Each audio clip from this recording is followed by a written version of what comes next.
page number 8 of the Brown book. On page number 8, we introduce the note E, which is our first finger, index finger on our left hand, placed on the D string, and it sounds like this. Now you can always play your open E, and it sounds exactly the same pitch, except the lower E sounds lower, right? Lower in pitch, higher in pitch. So to prepare song number 20, my first finger E, let's make sure you have that E, and you can pluck the note and test it out with your open E, given that your violin is in tune.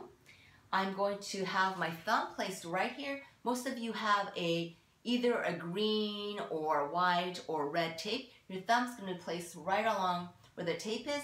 Make sure you have a hole inside the thumb and that invisible egg. You should be holding an invisible egg, so you don't want your wrist to be close to the neck of the violin. You want it open like this. Make sure you have a nice curved left arm away from the side of your body. And let's get our bow position, index, middle fourth, and pinky resting with a curved thumb. My fingers are all spread out on my bow hole. I'm going to place it on the D string at the frog and have my first finger placed on the D string as well, and no other fingers are touching these strings.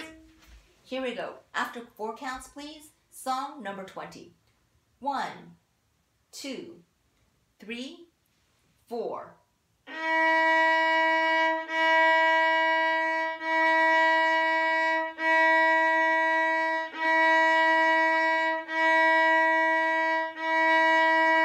Rest. Up bow.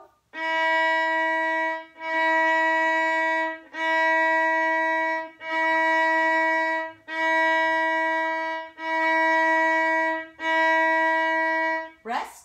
Freeze for a few seconds. Then we can relax our arm and shake it out. Make sure you press firmly on the first finger with your first finger index, and that you're also drawing the bow on the D string with some pressure using your index finger as well on the D string. If you go too light on your left finger, you don't get a really clear sound. You have to actually press down, not too hard, but a fair good amount of pressure to get a nice sound. We're going to continue with the next songs in the next video.